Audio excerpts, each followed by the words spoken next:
Tie this off!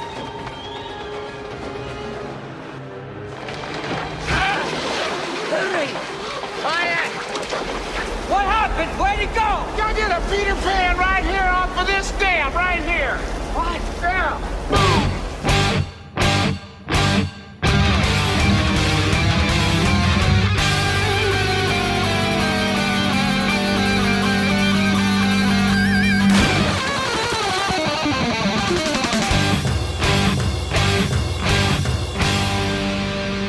Welcome to the Mad Max Minute Presents Waterworld H2O Minutes at a Time. I'm Rick. And I'm Julia. And today we're talking about minutes 155 and 156, which begin with the final moments of the Exxon Valdez and end with Gregor having another one of his breakthroughs. We get a few shots here at the top of today's clip that almost have a bit of a Planet of the Apes feel to them. At the end of the Planet of the Apes movie, you've got Charlton Heston. He's on the beach and he finds the Statue of Liberty and he's like, oh, it was Earth all along. And I feel like showing the stern of the Exxon Valdez slowly sinking into the water with the words Exxon Valdez on it, we're supposed to be like, oh, it's a real world ship that everyone is very familiar with. Oh, how about that? Okay, that's all very interesting, but we've had so many clues and references and revelations that it was the Exxon Valdez before. Yeah, I kind of wish I could go back to the very first time that I watched this movie and remember if I was at all surprised or if I picked up on those clues. Now, I don't think I cared at the time because I was, I don't know, in my early teens, perhaps. Right. So I don't think I cared. But if I could watch it for the first time now as an adult who knows about the Exxon Valdez and all of that stuff, would I be at all surprised? Honestly, I doubt it. I bet they included this here for all of those people who saw the portrait of Joe Hazelwood hanging up in the Deacon's stateroom and had no idea who Joe Hazelwood was, because it's so much easier to remember the ship than the captain. Oh, yeah, for sure. If I had gotten it ahead of time, it would not have been from the picture. It would have been from them calling it the D's. And the D's could also be short for diesel. Mm-hmm. So any kind of diesel boat could be called the D's. But I still think I would have gotten it. Now, there is a subject that we really brushed over the last time we had an opportunity to talk about it because we were distracted by the depth gauge. But as this ship is going down, I feel like it's important that we bring up how many non-combatants lived on that boat. There are a lot of dead people. There are a lot of dead kids. Yup. That once lived on this boat. We saw in all of the shots of Life on the D's that you've got rowers who may have been slaves. You have women who are tending to gaggles of children. This was a community. Mm-hmm. One of their main ethoses was eternal growth. That requires the presence of men, women, and children by definition. So yeah, they are all dead now. And I have seen on places like Reddit people who are like, yeah, but they're smokers. All of them are evil. And it's like, you can't really paint an entire society like that. No, I don't think that's fair. And I know that I've brought up that type of subject many places before. Yeah. Where the average people who are part of an evil army aren't evil. They're just living. Yeah. They're just people. They may not all wholeheartedly subscribe to everything that the Deacon is talking about. They just see him as the guy in charge who is giving them food, who is giving them shelter. I am sure that there are people who once lived on the D's who wanted nothing to do with the raiding aspect of it. They just wanted to raise their family on this ship, and they were willing to be smokers to do it. I don't really see a lot of difference between the smokers and the atollers. The difference I see is between the attacking forces of the smokers, like the soldier army of the smokers. All the regular people on the boat, I don't see them as being equally to blame for all the smokers did. I don't know. I might be weird. No, I don't think you're weird at all. I would actually go a bit more specific even than the fighting force to the leadership. it is incredibly easy in a world like this to coerce people into doing things. And coercion can be really subtle. You can look at a situation and think people are doing things of their own free will, but there are factors that aren't apparent that are considered coercion, and that includes food stability, housing stability, safety. Being in dire need of those things is a form of coercion. Mm-hmm. I think it would have been fun, instead of sinking the D's, maybe just have each of the Deacon's inner circle systematically getting taken out by the Mariner, so that way you cut the head off of the organization and leave the rest of the smokers in disarray. They would have lacked the structural organization to be the unified fighting force that they were with the Deacon, but at least they wouldn't just all be dead. Have the big knockdown, drag-out fight between the Mariner and the Nord that I was talking about before. Have the Doctor confront the Mariner, and then the Mariner shoots his drug tanks and they explode because they're oxygen. Mm-hmm. Maybe leave the Ledger guy alive, because it's hard not to like the Ledger guy. He's a bookworm.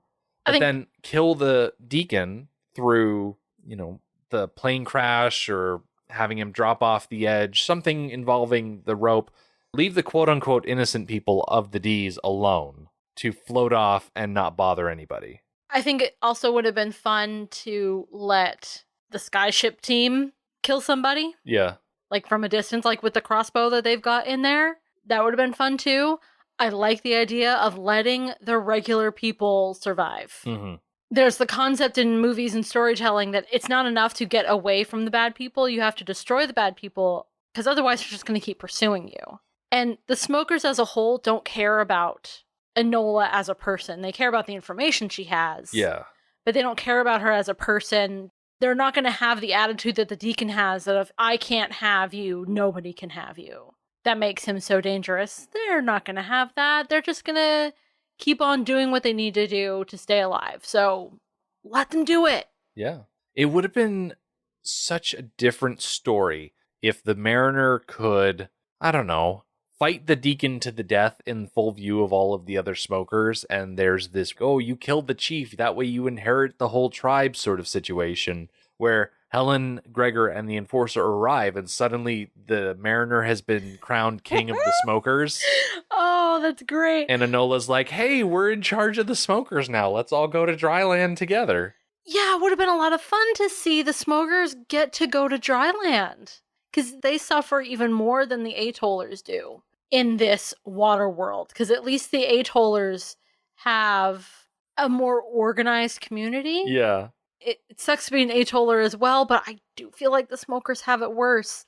And it would be nice to see them get a happy ending, to get their dry land. Yeah, to find themselves pledging fealty to someone who isn't an egomaniacal monster.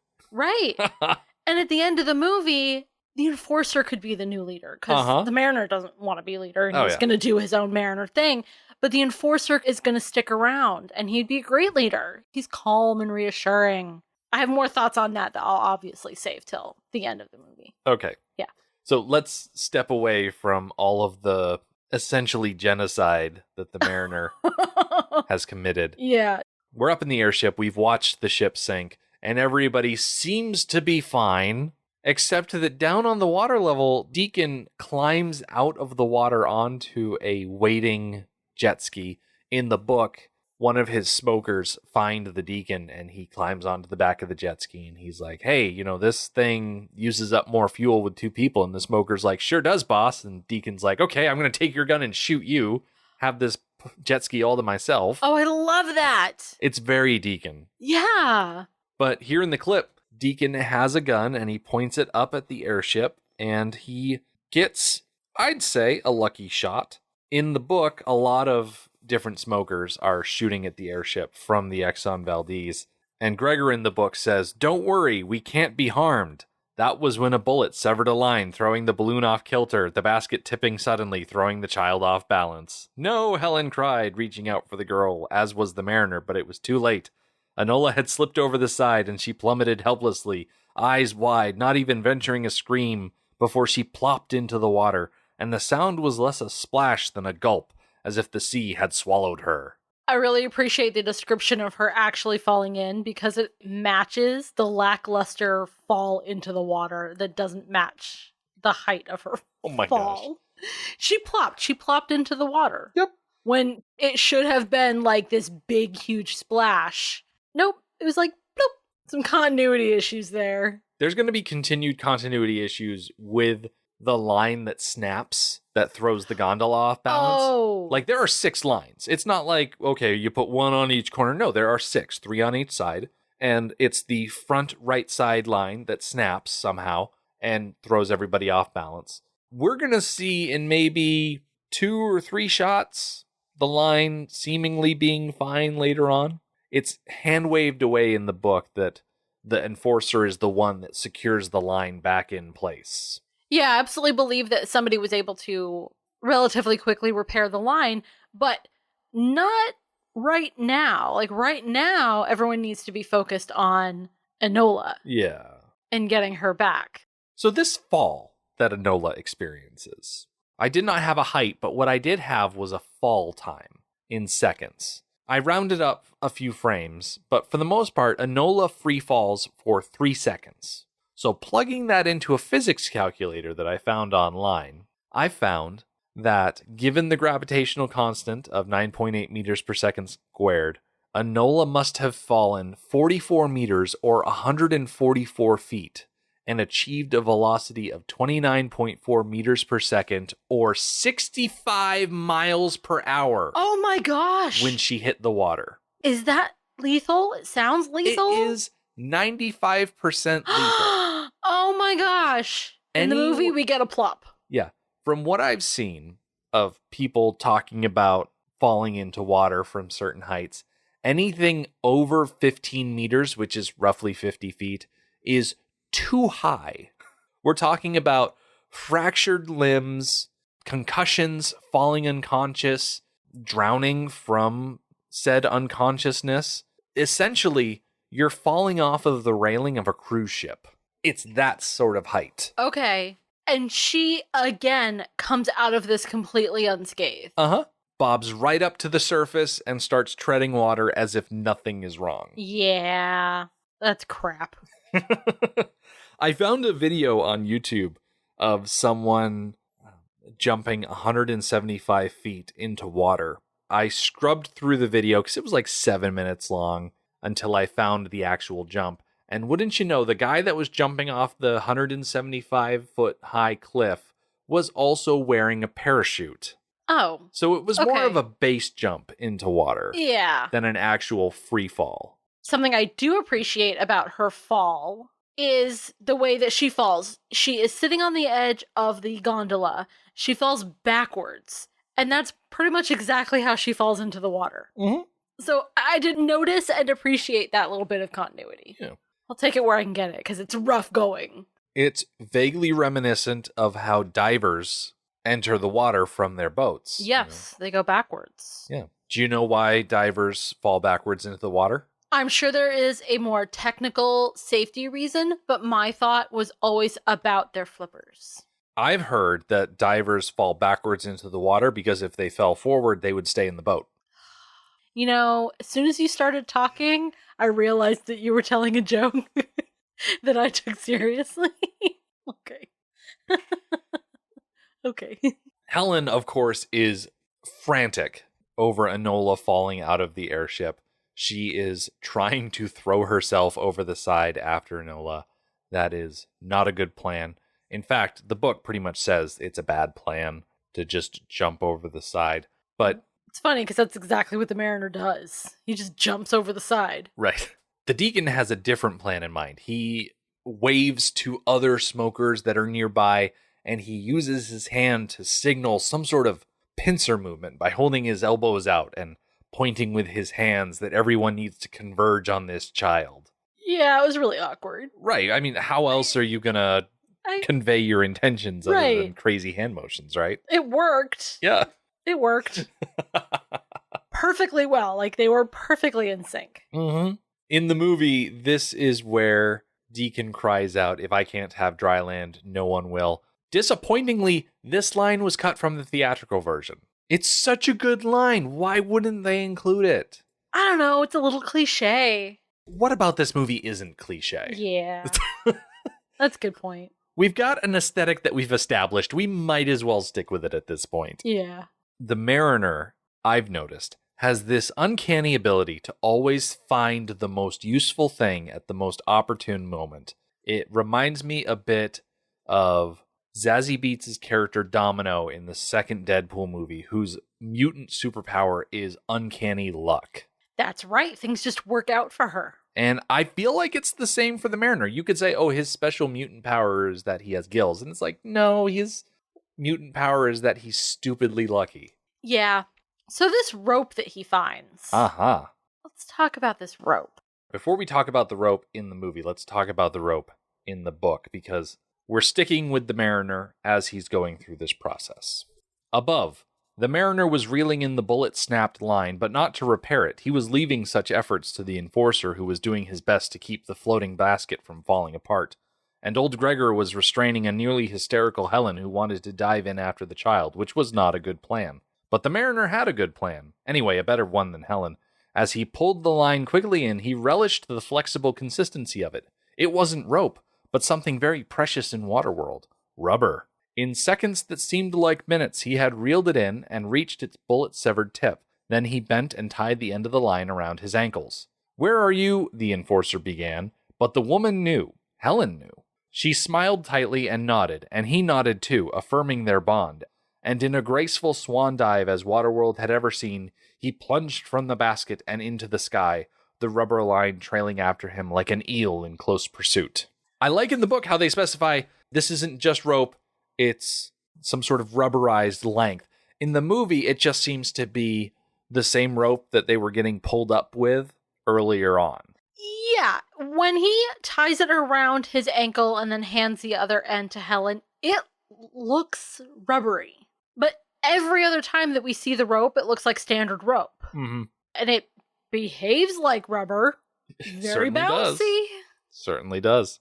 The way that we know this isn't the same rope that they were getting pulled up with before is that the other end of it is not tied down. Because we talked about in last week's episode that the rope that they were hanging from the gondola was tied down to the frame. So there just happened to be another rope.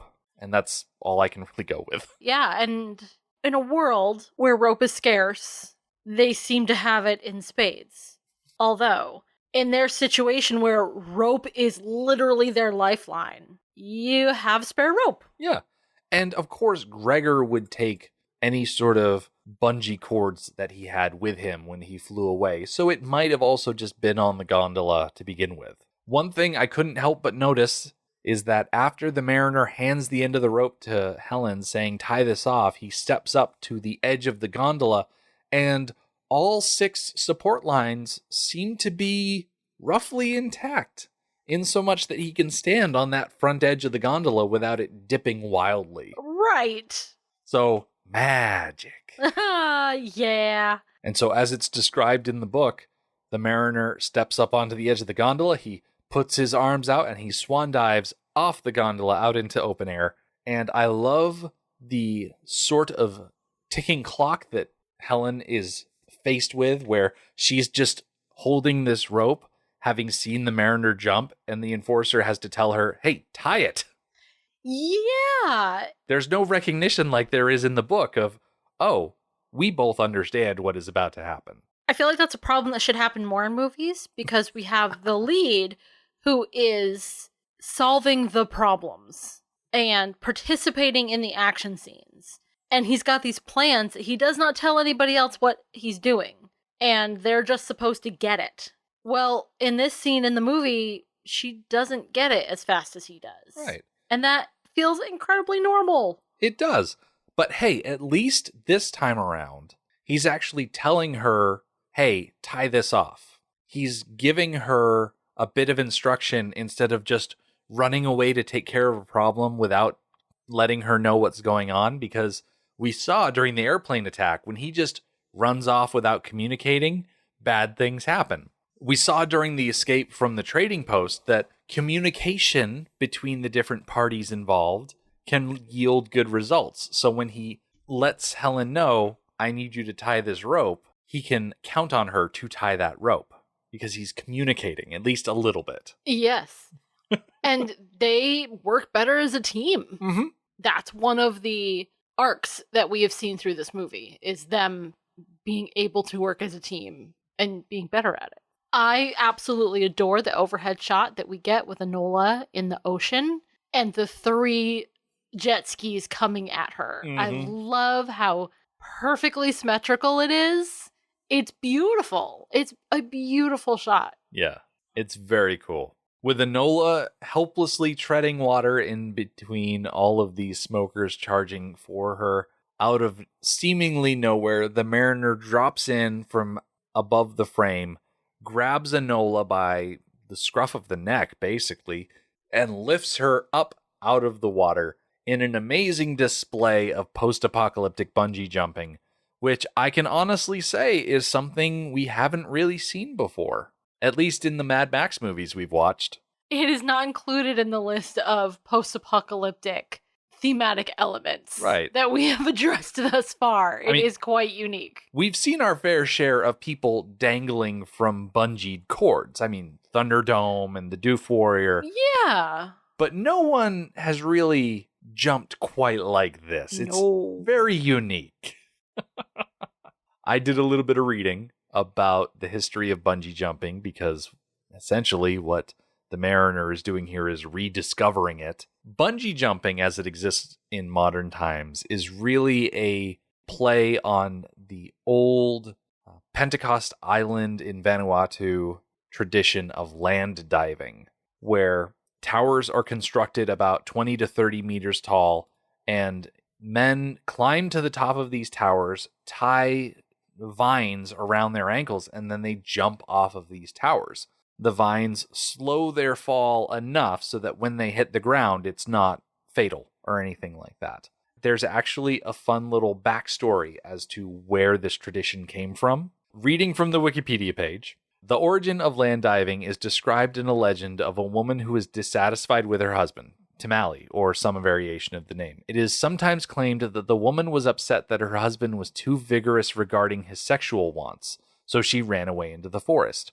Her husband followed her, so she climbed a banyan tree.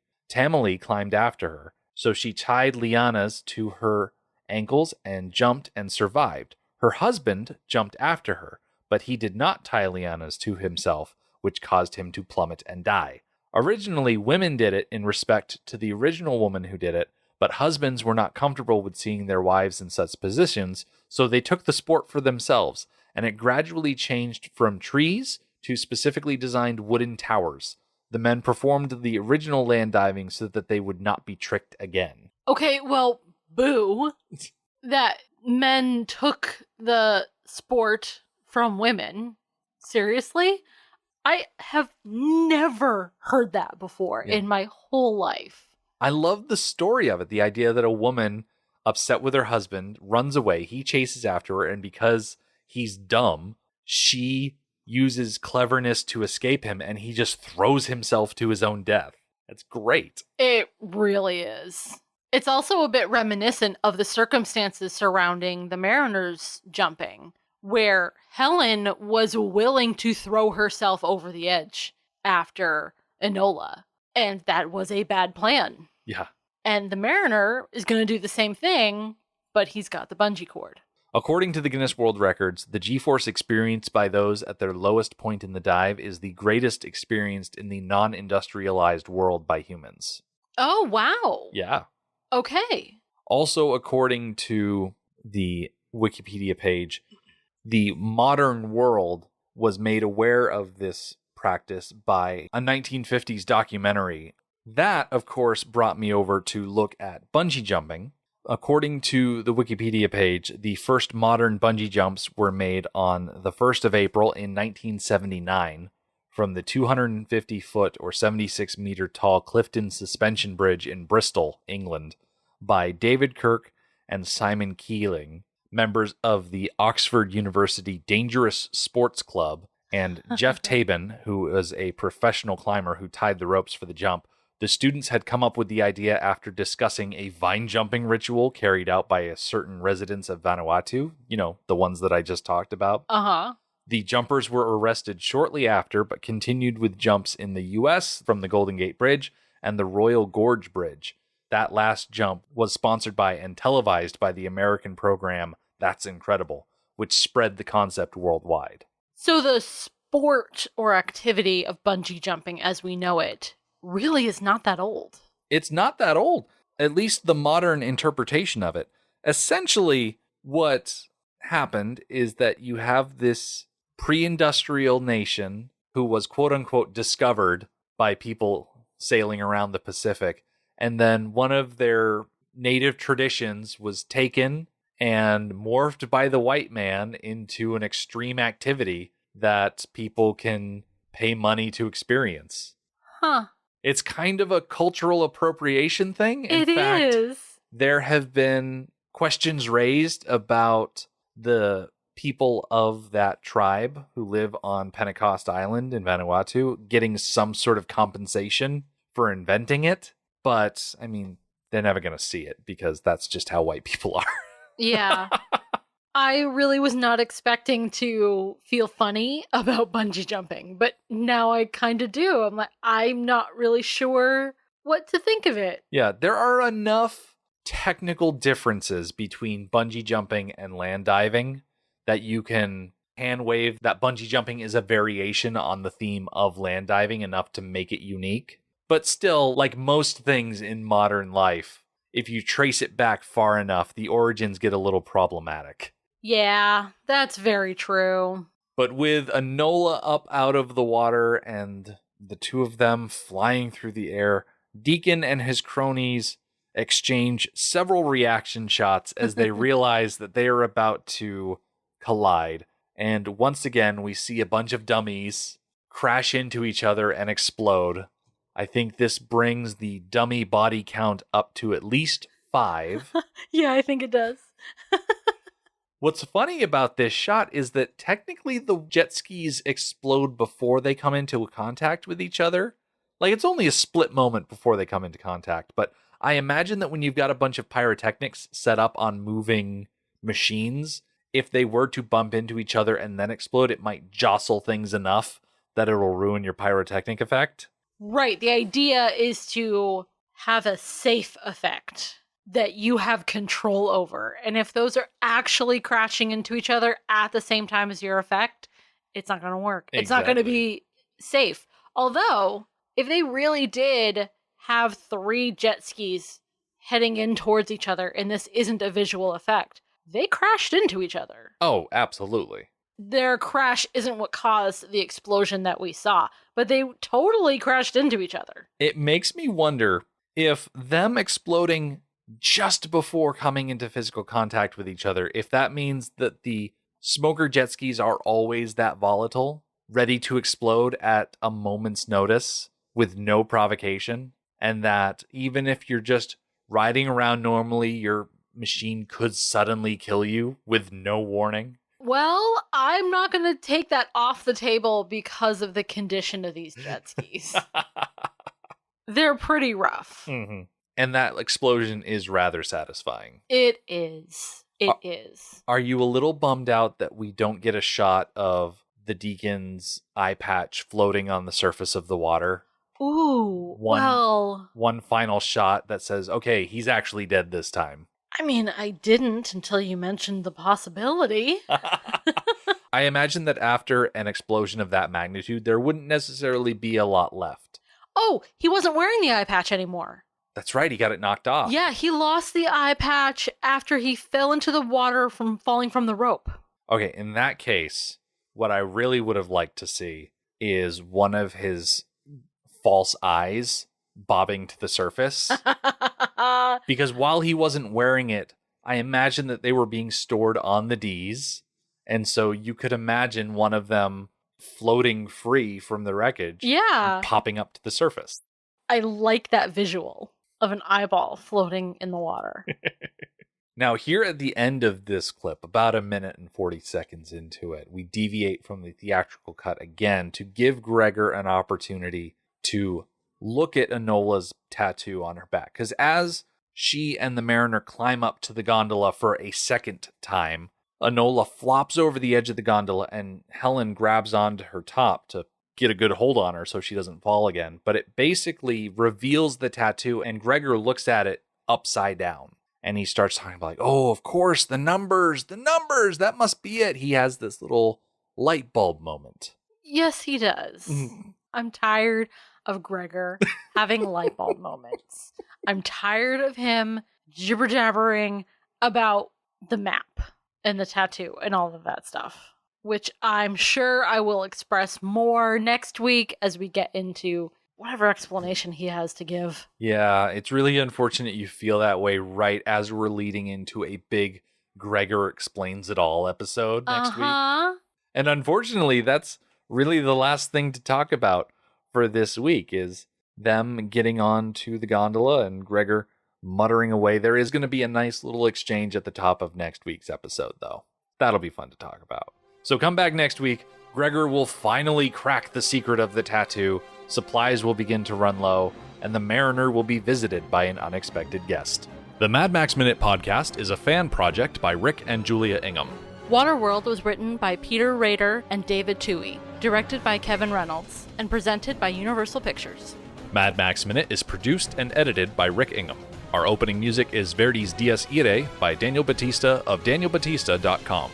Our home on the internet is madmaxminute.com. You can follow us on Twitter at MadMaxMinute. And like us on Facebook by searching Mad Max Minute and join our Facebook listener group, Mad Max Minute Beyond Microphone. If you'd like to support the podcast, visit patreon.com/MadMaxMin. Thank you for joining us for Waterworld episode 78. See you next time.